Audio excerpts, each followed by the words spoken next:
they trying, or they're there. You know what I'm saying? So kids even in some fucked up conditions will still love and be there for their parents. You know what I'm saying? Like it's really up to the parents to mess up that unconditional love part. You know what I'm saying?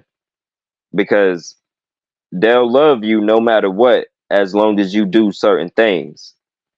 And it's not even a material thing. You know what I'm saying? Like as long as you're there and you're trying, you know what I'm saying? Your kids is gonna forever be there for you.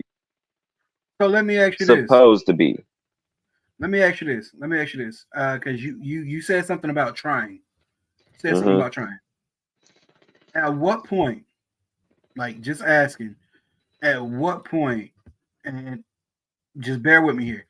At what point does trying does trying does not become at what point does trying no longer becomes a great excuse? You know what I'm saying? Because we have to really evaluate some things. Sometimes you have to love your kids enough to let them go. And what I mean by that is if you are trying as a mom and it's not working and grandma say let them come live with me till you get on your feet, love your kids enough to let them go. Don't be like, nah, I'm still trying, because it's think about how much damage you're going to do by trying. You know, it's just like somebody who's trying to help, but everything they're doing is completely shit. There's like you acknowledge the effort, but you still have to make up for the actions that are being done. Effort and effort, I'm sorry, a honest effort. When you put in an honest effort and you've done all you can do, that's when it's time to maneuver things a little bit more differently as a parent. You know, if there's a parent out here that's struggling, like I'm gonna use my childhood for example. My father, I thought my father hated me. I thought my father hated me. But it wasn't until I got older that I realized my father was a schizophrenic. It wasn't until I got older that I realized my father was hooked on cocaine. It wasn't until I got older that I realized my father drank beer because he cannot deal with reality. So therefore, it was never that I had to learn that. I had to learn that. But as a kid, I just thought my father hated me. You see what I'm saying? Like, and I was a sickly child. I had grandma's epilepsy. So, looking back on it, it's like this right here. You're a schizophrenic person who's on cocaine and you're drinking and you have an epileptic son. That is a lot for anybody. You know what I mean? That's a lot for anybody. And I'm not making excuses, but the more he tried, the less I was willing to extend that courtesy of hearing him try.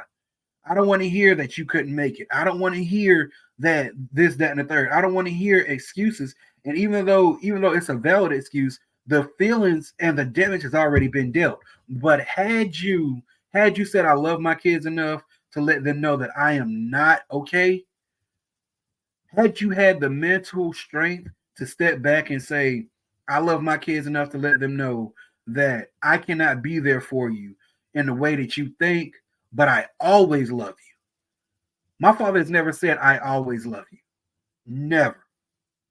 Instead, my father always asks, "Do you love me?" And I tend not to answer because the child in me can't answer that. The grown man in me can give you the answer you want to hear all day. Yeah, Pop, I love you, man. But the child in me don't believe it. You know what I mean? So with that being said, and that's because you were trying, but you no matter how much a fish tries to climb a tree, it's not a monkey.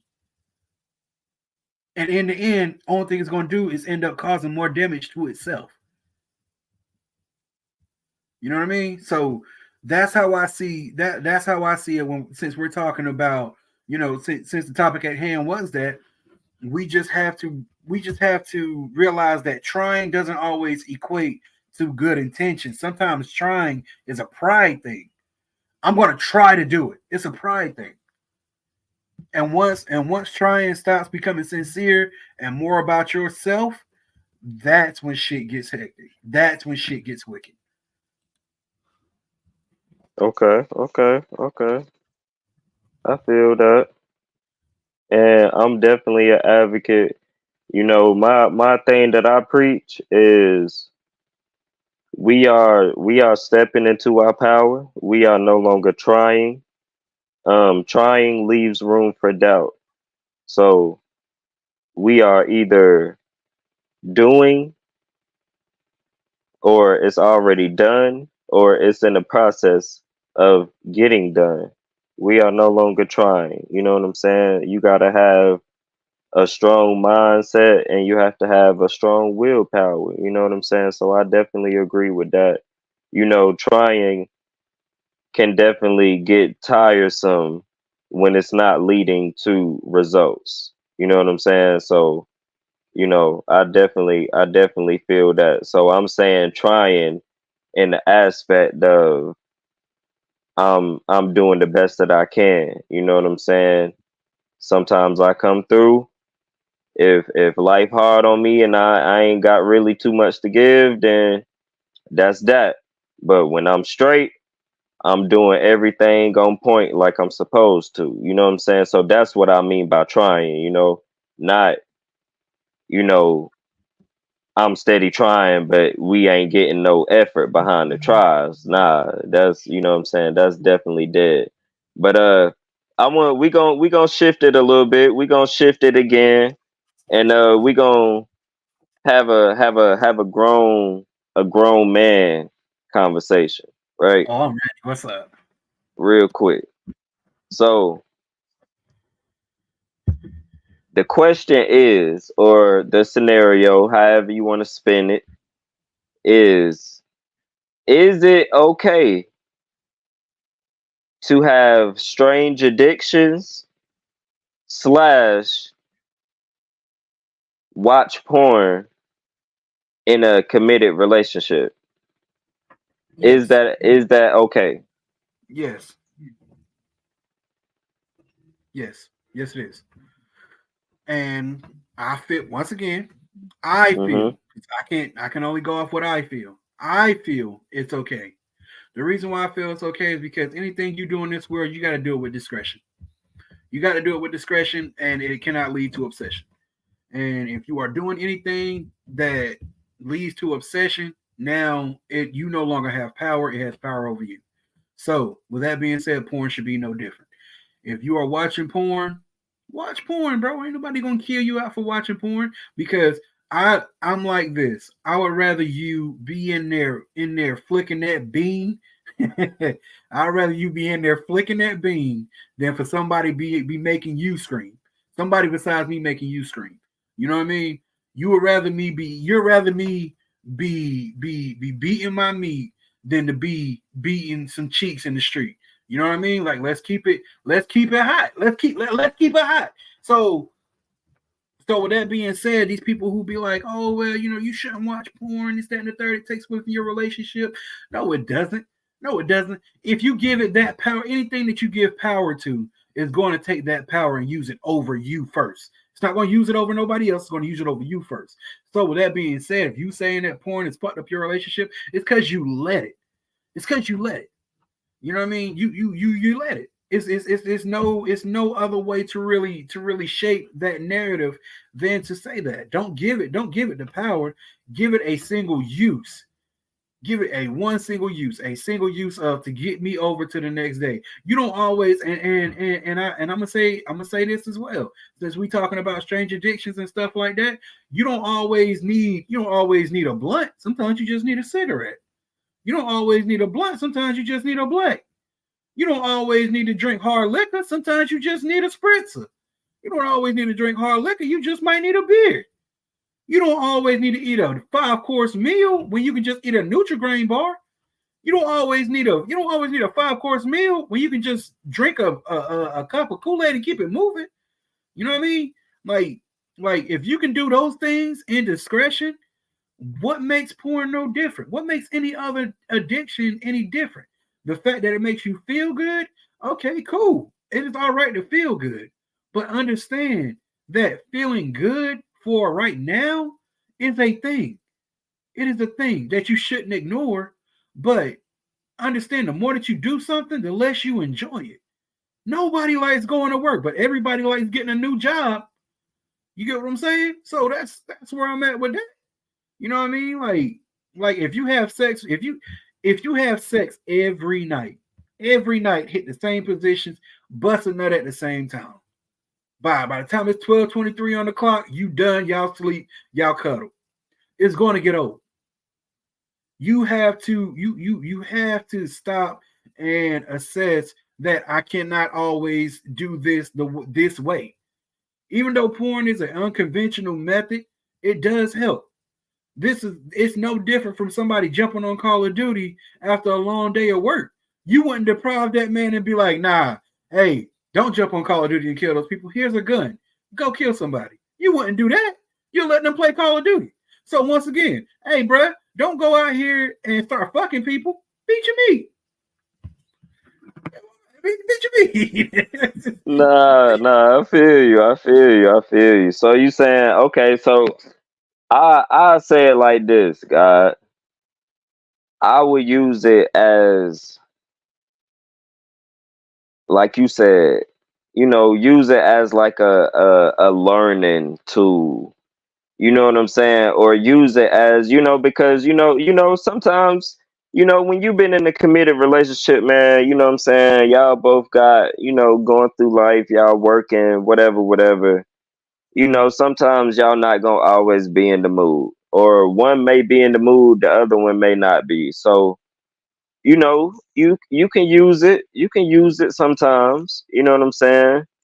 But I would just say, like like like like you said, bro, like have discretion with it. You know what I'm saying? Um and be aware. Be aware. Like don't be on no, I don't want to say weird, but don't overly use that shit. You know what I'm saying? Like don't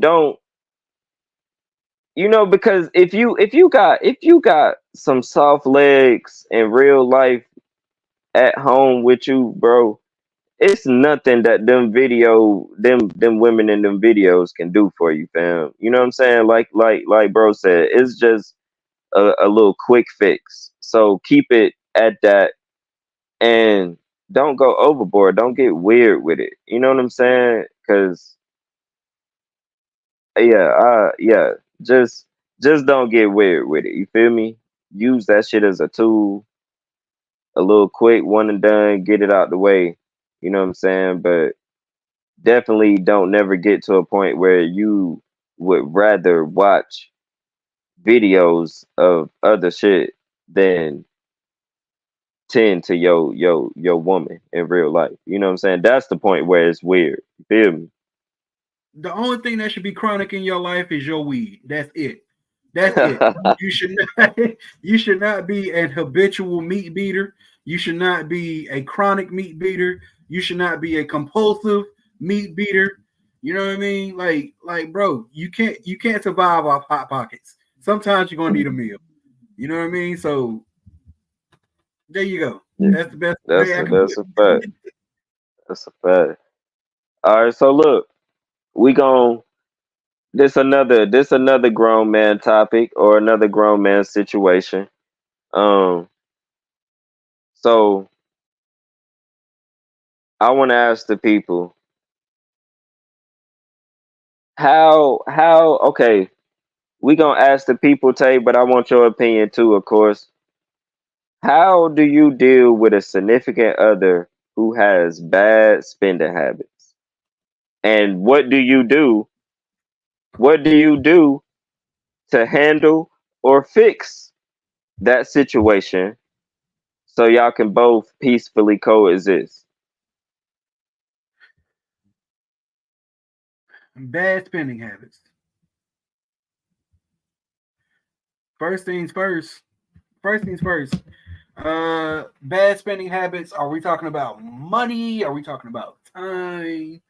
I All mean, right, so Okay, so boom. I'm gonna give you a scenario. And matter of fact, I can attest to this. So I'm gonna get a little personal, but not too personal. So Talk to me. I'm gonna give you a scenario.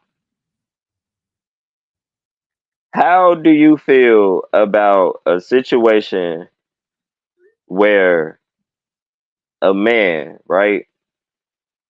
A god, we gods on here.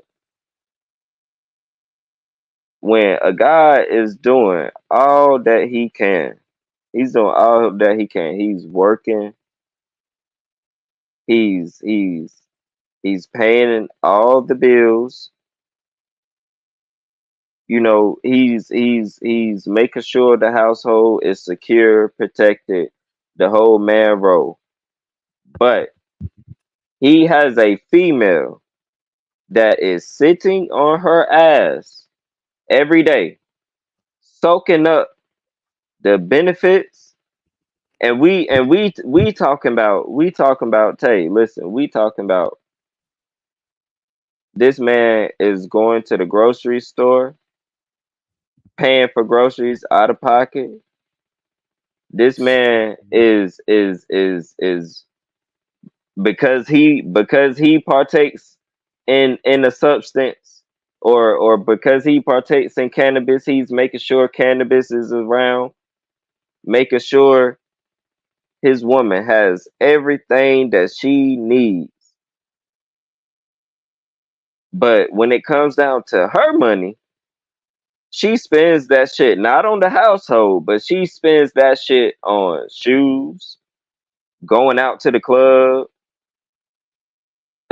food, like bullshit, like just bad financial spending habits, like terrible with money. How Okay. do you handle a situation like that? First things first. First things first. You got to handle it in a business mindset, because if y'all are in a relationship and your significant other has bad spending habits, let's keep it a G. Let's keep it a buck. If they have bad spending habits, you already knew that. We're just gonna throw that out there. You knew that. You seen red flags and you said, eh, you know what I mean? You're like, eh. So to sit here and say, how would I handle it? I would handle it like a business. In other words, let's take some classes together, because I'm not here to what's the word I'm looking for? I am not here to convict you. I'm here to uplift you. So if you have a fiscal problem to where you can't generate, you can't hold on to money, let's take some classes together, because that shows you that I don't walk in front of you, because if I'm walking in front of you, I might be walking too fast. I don't walk behind you because I don't want to step on your heels. I walk beside you so that every move we make together. You see what I'm saying? Every move we make together. So if I want you to sign up for classes, I'm going to take those same classes too. So that we can both have a referral or a codex to go back to say, look, this is what we learned in class. You see this? You see this? This is not going to give us this if we keep doing this. Oh, okay. So now you're paying attention in class. Now that gives y'all a new bonding experience, because now y'all both are becoming financial literate at the same time. Y'all both are watering each other. So you're uplifting each other. If I sit here and I convict you for having spending habits, but yet I'm still putting money in your pocket, bro, I'm not a victim. I'm an enabler. But listen, wait though, Tay, wait, because listen, you know the status quo, right? Where we live in a society where not all, but a large selection of women feel like the man should do everything financial, right? So I agree with that, to at least help them try to learn to be better with money. But let's say we in a situation where this is a woman that feels like what she's one of those women where feels like the man should do everything. So let's say they don't want to learn. What do you do if you try to teach them? You put out a helping hand, and they act as though, like, let's say they go to the classes. Let's say they whatever, they give you the good talk. Okay, I'm gonna be better. But let's just say that in real life they are still having those same bad spending habits after y'all having to talk and agreeing to do better. What do you like? Then What do there's you only one. do for a woman that does not want to learn to be better? You cut them off, G. You cut them off because at this once again, I say when it comes to money, you got to treat it like a business. You got to treat it like a business. If I give you money and say go pay the bills, that is me showing good faith in you because you can't do business without good faith. That is me showing good faith in you to go pay these bills. Now, if these bills are not being paid, that is no longer good faith. That is just bad money management on my part because I'm handing you the money knowing the bills are not going to get paid.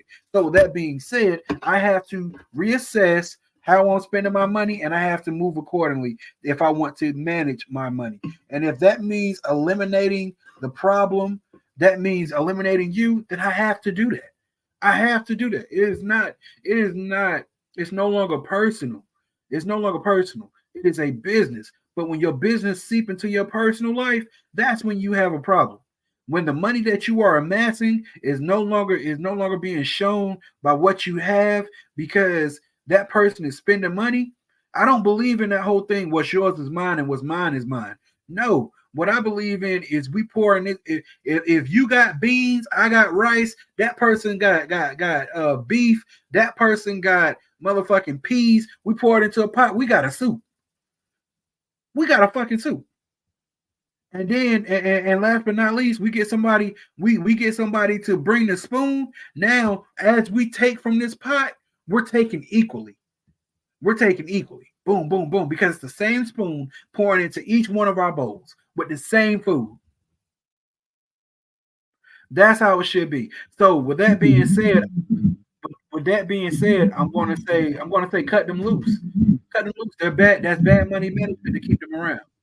That's bad management. That's bad personal management to keep them around. Because why keep around something that's stressing you out? That's wild. Yeah, that's a fact. And I agree. I agree. You know, just real quick before we move on to the last topic, I definitely agree. Um, on one hand, I definitely am a man first. So I'm a go to work. I'm gonna pay the bills because whether you're with me or not, I have to make sure that I'm straight. So I'm gonna do that regardless, with or without you, right? So that's cool. But I'll keep it short and light. If you are going to help your significant other, and this goes for men too, because there's some men out here that be using women too. So I'll say this in a general perspective, and I'll keep it short and light before we move on to our next topic. Um, if you are not going to be in the mindset to do what you want someone else to do for you, then do not put a hand out to receive anything from that person, because there's a lot of leeches out here. There's a lot of um energy vampires who suck people dry of their energy and their resources. And that has become a normal thing for you to get to know a female. You have to be spending some type of money just to even get to know this person, to decide if you really like them, to pursue them in the first place. But you have to spend some type of money for their time. But I call them transaction trolls. yeah, that's I listen. I I'm not with that. I'm not with that. And I'll stay single until I get the energy that I need because like Tay said, if you not getting what you need, you gotta cut that shit loose. Because if not, you gon' stress yourself out. Because at this point, when you know it ain't for you and you still keeping it around, now you're doing it to yourself. You have to take accountability. So Which if is you not getting what you need, you gotta let it go. which ties into what you said about a strange addiction. How the fuck are you addicted to a motherfucker that's making your life a living hell? That's a strange addiction, right? So with that being said, open your eyes, open your mind, and clear the clutter out. That's it. Clear that clutter out. And I'm saying this to the fellas too. Do not think for 1 second that just because they're willing to take that dollar from you, that you a dollar will buy you pussy, but it will not buy you loyalty. A dollar will buy you attention, but it will not buy you a person in your corner when you need them the most. It will not buy sincerity. There are certain things out here that money cannot buy because it has to be instilled in the person that you are getting it from. It has to be instilled in them first. And a dollar bill cannot give them that. And that is loyalty, that is respect, and that damn sure is courtesy. I said it at the beginning of the show. I'm saying it now. Courtesy. If that person is willing to take money from you without knowing your financial situation, but they're saying, hey, because you want to talk to me, you owe me $80, you owe me $100, you gotta fly me out. And this is not just, and I'm not just talking about women, because men do it too.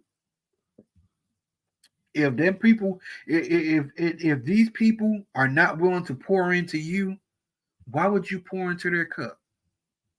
Why would you take what you have and pour it into their cup? Why would you take valuable resources and expend them on something that is not profitable? Do you see the problem now? That's bad management.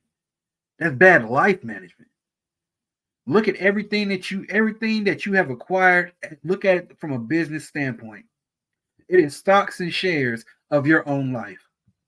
Are you willing to sell them for pennies and nickels on a dollar? No.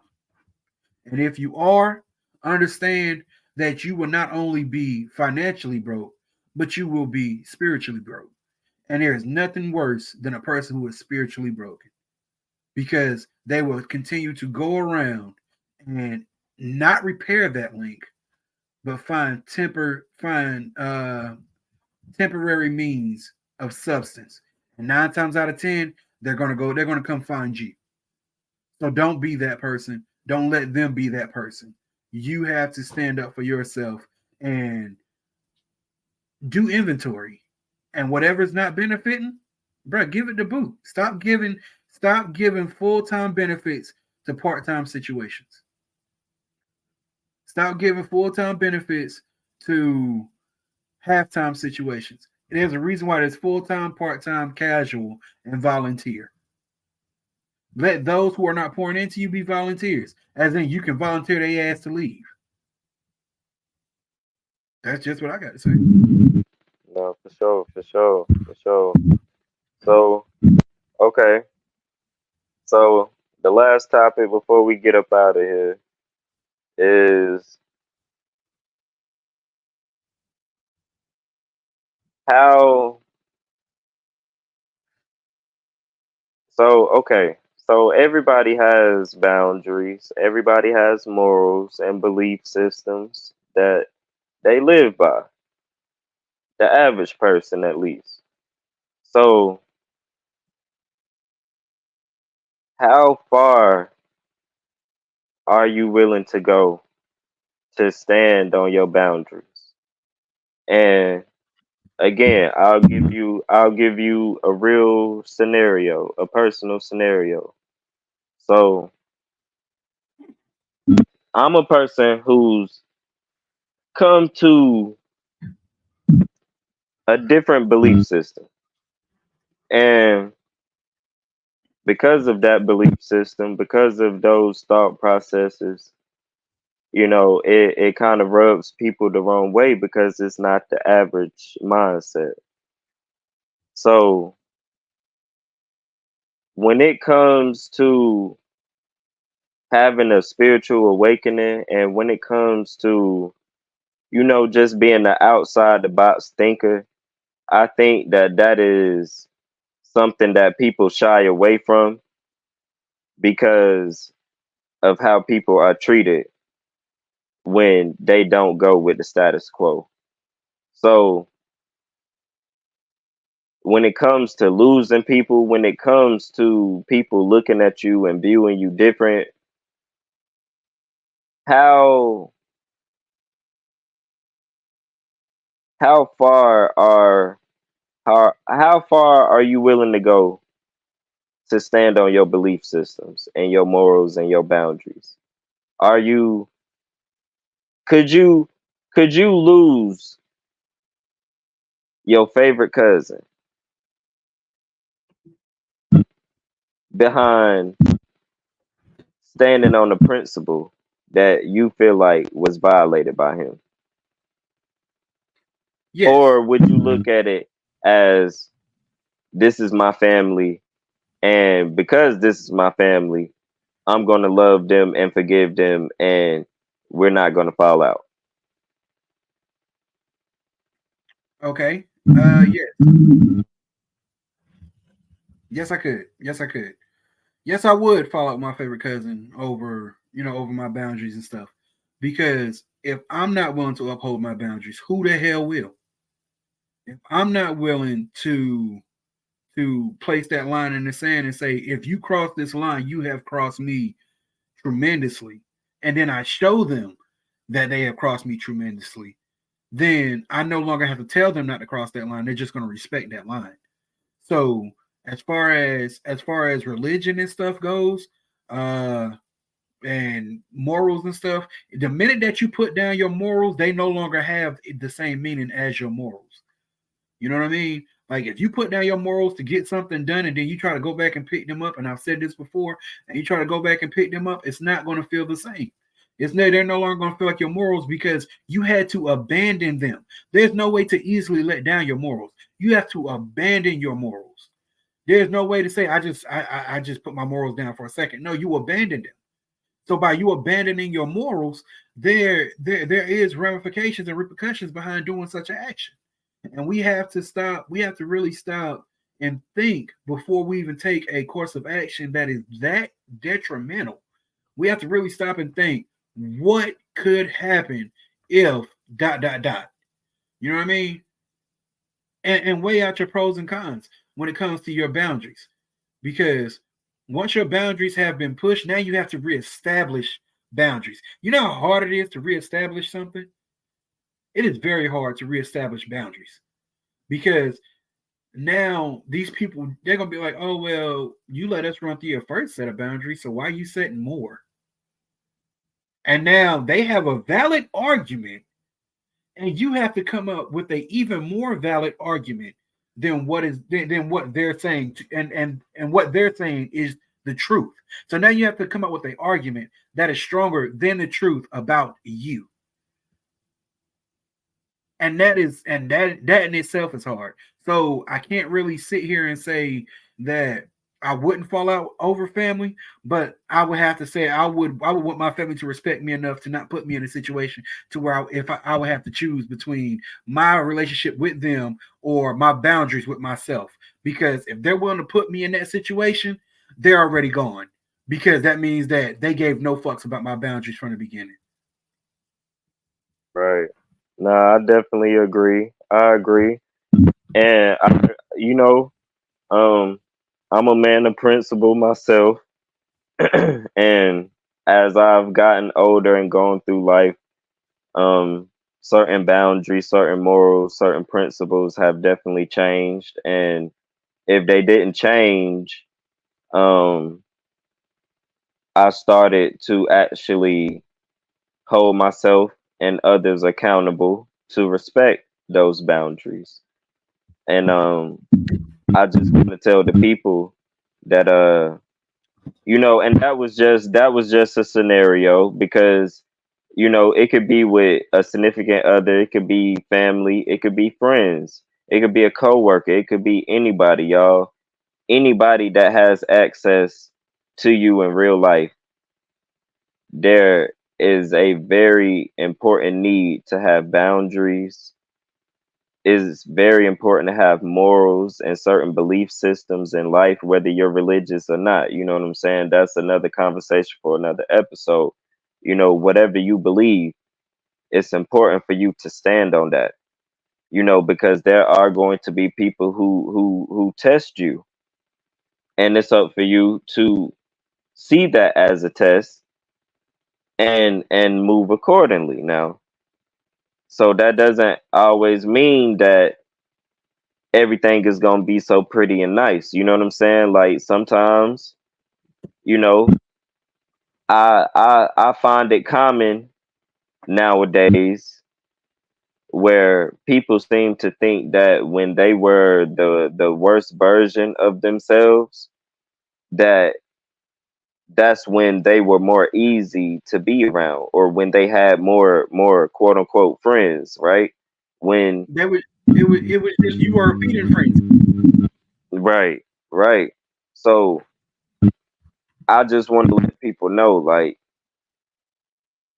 when you start working on yourself and wanting better for yourself, or you start asking your God, whoever you pray to, you start asking the universe to show you signs and show you who's really there for you and who's not. And when you start to see certain people fade away over time, don't get that confused. Or if you so happen to stand on something and someone is trying to violate your boundaries or your principles, do understand that it's up to you to deal with that energy. And you know we have to selfishly protect our energy at this point, especially in this day and age where a bunch of weird stuff has been normalized. You know what I'm saying? We have to definitely protect our energy. So, that's the big thing that I want to leave with y'all. We have to definitely be aware of the energy that we are receiving from others and from interactions, and act accordingly. You know what I'm saying? Act accordingly, but also understand that you cannot allow someone to get you out of character. You cannot allow someone to trick you out of your position in life, make things harder for yourself, or anything like that. You know what I'm saying? So that's where those boundaries come in at. So if you are going to share your space with anyone, make sure that those boundaries are being respected. You know what I'm saying? And if they can't be respected, then you know you need to completely exit away from that situation. So Tay, before we get up out of here tonight, you want to leave the people with a message or anything you got to say? Yeah,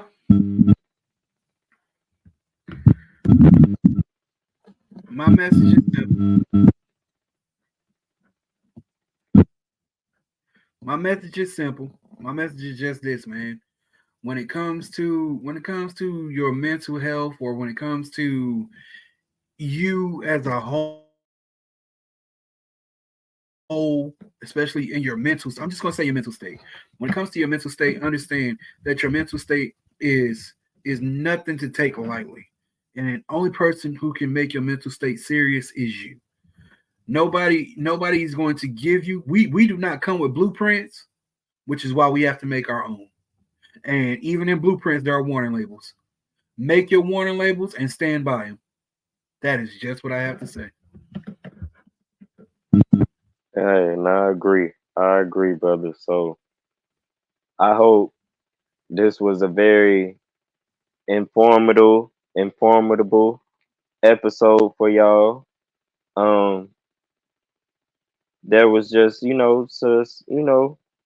little throw around scenarios and situations, just to pick people brain and see how they feel, but here us here at the Hood Academy, we are here, for your entertainment, but also, to give y'all gems and to give y'all, guidance and clarity on certain things in life. So here at Manifesto, we want to double down on certain topics and certain things like that. So definitely keep continuing to tune in to the knowledge, keep supporting the team, and we will definitely be back at y'all with another episode of Manifesto here at the Hood Academy 910. Peace, love, and light, family.